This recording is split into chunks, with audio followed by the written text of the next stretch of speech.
Hello and welcome everyone. Myself Bhagyashree. Today we are going to continue our topic, that is illustrations of CMA final paper number 15, study note number 1, that is cost management. So today we will solve illustration number 7. Desktop company manufactures and sells 7,500 units of a product. So number of units, that is 7,500. The full cost per unit is 100. So this is the total cost, that is 100 per unit. Okay, the company has fixed its price so as to earn 20% return on investment of 9 lakh. So 20% return, it means this is the rate of profit. Okay, profit margin जिसको हम लोग बोलते हैं वो हम लोग को दिया है. ठीक है, बस इतना ही इन्फॉर्मेशन है. और require to calculate selling price per unit from the above. Also calculate markup percentage on full cost per unit. Okay, so in this question most of the sub questions are given, so we will read one and will solve it and again will read second one. Okay, so इधर हम लोग को बहुत सारे सब questions दिए हैं, तो फर्स्ट ऑफ ऑल हम लोग फर्स्ट वाला रीड करेंगे, सॉल्व करेंगे, उसके बाद सेकंड वाले पे जाएंगे. So first is we have to calculate selling price per unit. So question number 7. okay, we have to calculate selling price per unit. Okay, we have to calculate selling price per unit. okay, so simple सी बात है, हम लोग के पास cost है, मतलब total cost है, और हम लोग के पास है प्रॉफिट मार्जिन, तो सिंपली सेलिंग प्राइस तो मिल जाएगा. So selling price is equal to total cost. Okay, total cost plus profit. Okay, दोनों भी पर यूनिट ही चाहिए, तब भी सेलिंग प्राइस पर यूनिट मिलेगा. सो टोटल कॉस्ट हम लोग को दिया है, सी टोटल कॉस्ट इज 100 पर यूनिट. सो 100 प्लस प्रॉफिट के लिए हम लोग को इन्फॉर्मेशन दी है. ठीक है, प्रॉफिट के लिए हम लोग को इन्फॉर्मेशन दिया है, दैट इज 9 लाख का इन्वेस्टमेंट है, उसके ऊपर 20% रिटर्न यानी कि प्रॉफिट बोला है, और नंबर ऑफ यूनिट 7,500 है. ठीक है, सो प्रॉफिट के लिए हम लोग एक वर्किंग नोट बनाएंगे.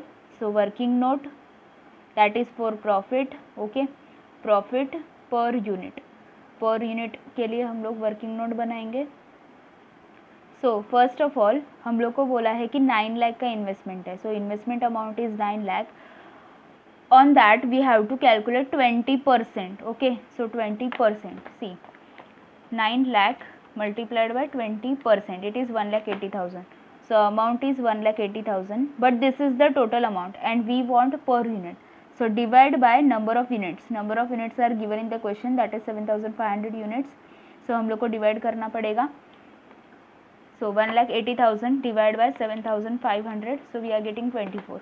Profit is 24. Okay, profit is 24 and we have divided by units, so this is per unit.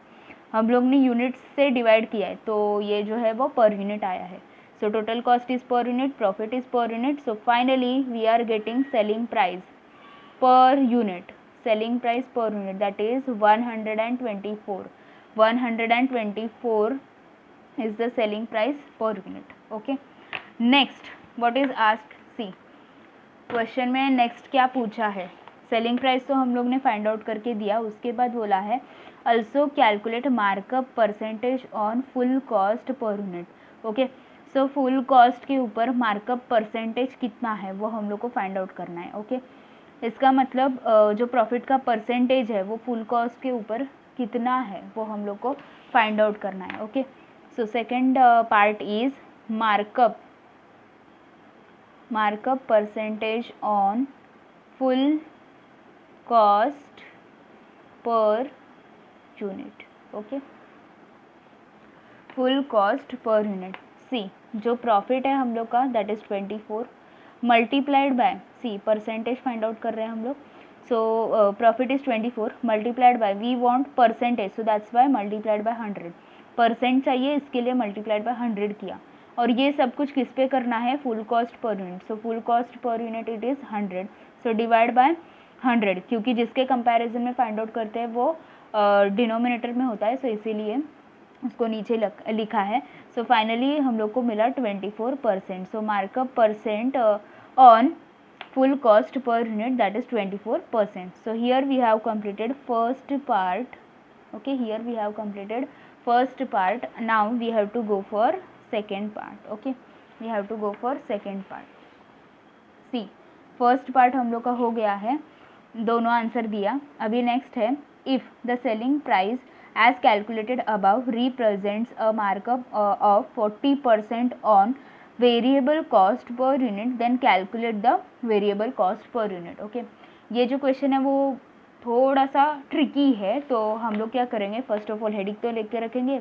हम लोग को क्या फाइंड आउट करना है, variable cost. Okay, so comparison हम लोग को दिया है selling price and variable cost का. So selling price per unit and variable cost per unit. जब भी ऐसा कंपैरिजन देते तो ऐसा लिखेंगे तो ज़्यादा समझ में आएगा. ओके, सो सेलिंग प्राइस जो हम लोग ने फाइंड आउट किया, ओके, वही यूज़ करने के लिए बोला है. So selling price is 124. Variable cost हम लोग को फाइंड आउट करने बोला है, so box. Okay, selling price is 124 and we don't know the variable cost, that's why blank box is there.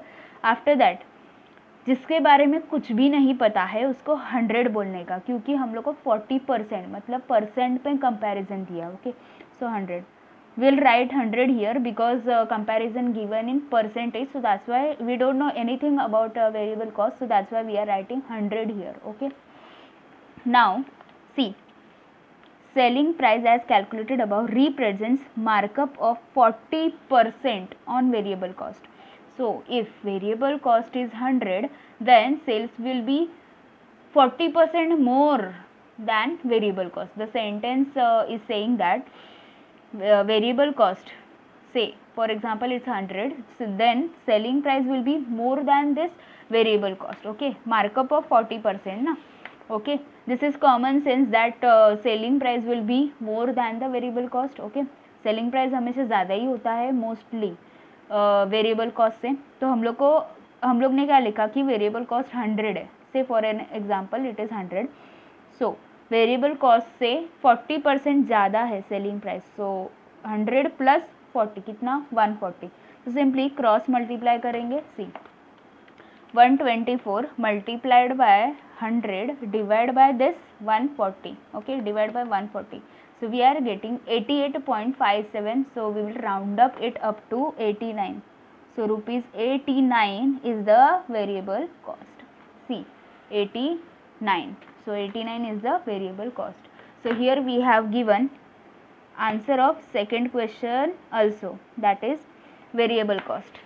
See, variable cost find out करने के लिए बोला था पर यूनिट, तो हम लोग ने करके दिया. अभी नेक्स्ट देखते हैं क्या पूछा है. C, calculate the company's income if it had change the selling price to 115. At this price the company would have sold 6750 units. Okay, so basically इसमें हम लोग को क्या करना है, अगर कंपनी ने सेलिंग प्राइस चेंज किया और नंबर ऑफ यूनिट्स चेंज हो गए तो कितना इनकम होगा. Okay, basically we have to compare the existing situations profit and this changed selling price and units profit. Okay, so इन दोनों का जो भी प्रॉफिट रहेगा वो हम लोग को इधर कंपेयर करना है. ओके, सो बेसिकली कंट्रीब्यूशन के हिसाब से हम लोग इधर कंपेयर कर सकते हैं. Okay, because selling price is change but variable cost will remain same. Okay, selling price भले ही चेंज हो रहा है लेकिन वेरिएबल कॉस्ट तो सेम ही रहता है ना. सो इसीलिए कंट्रीब्यूशन के हिसाब से हम लोग चेक करेंगे कि ये जो सेलिंग प्राइस है वो प्रॉफिटेबल है कि नहीं है. ओके, क्योंकि इधर प्रॉफिट के हिसाब से करने की ज़रूरत नहीं है, हम लोग को सिर्फ कंट्रीब्यूशन से भी समझ में आ जाएगा ना कि जो सेलिंग प्राइस है वो बेनिफिशियल है कि नहीं है. Okay, so here third part हम लोग कर रहे हैं. तो फर्स्ट ऑफ ऑल जो हम लोग का पार्ट है मतलब 124 सेलिंग प्राइस है और नंबर ऑफ यूनिट्स है दैट इज़ 7500. जो क्वेश्चन में बेसिकली इंफॉर्मेशन दी है उसका हम लोग यूज़ करेंगे. So first of all sales minus variable cost, so will get contribution. ठीक है.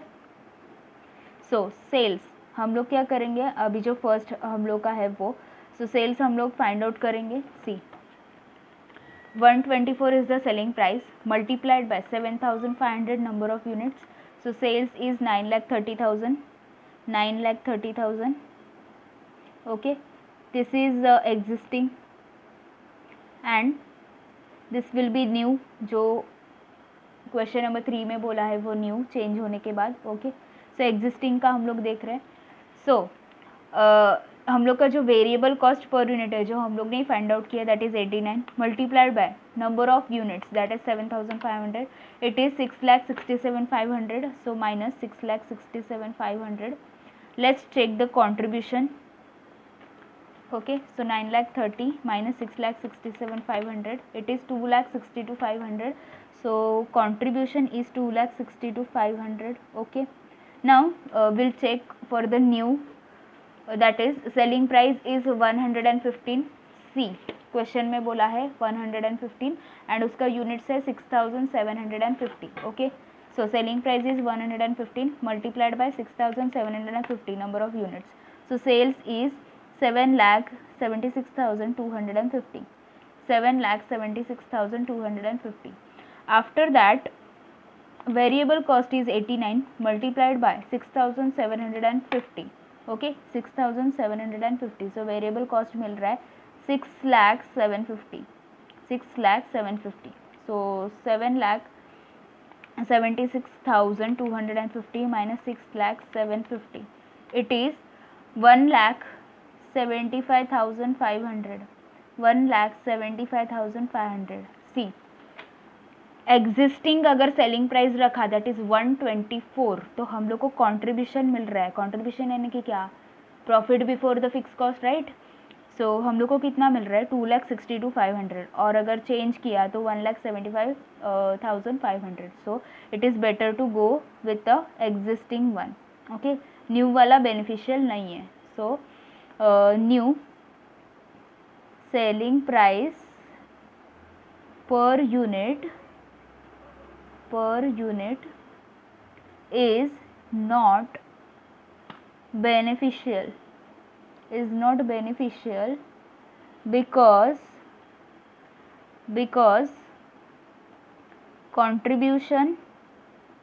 contribution is, सी डिक्रीज कितना हो रहा है वो फाइंड आउट करेंगे। 2,62,500 एग्जिस्टिंग में से मिल रहा है, सी माइनस 1,75,500 कितना डिक्रीज हो रहा है 87 से।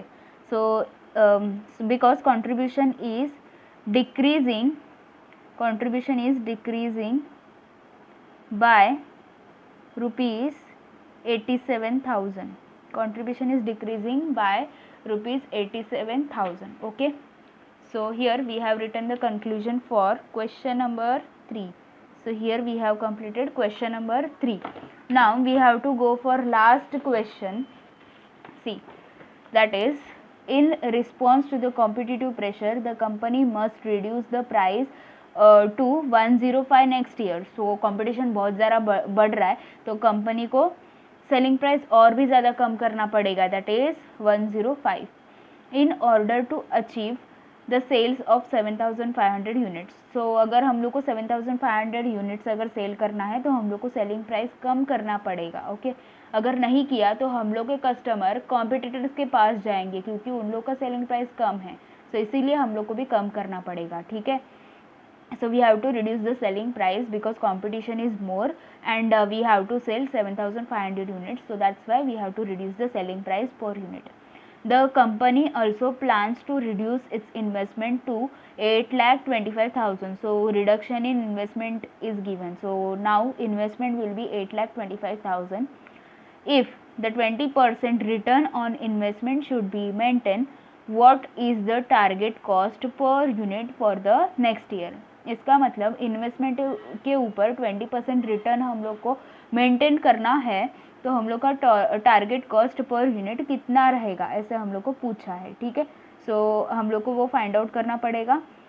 फर्स्ट ऑफ ऑल हम लोग क्या करेंगे, प्रॉफिट का जो भी पर यूनिट वैल्यू है, जैसे कि हम लोग ने फर्स्ट क्वेश्चन में किया वैसे ही करना है.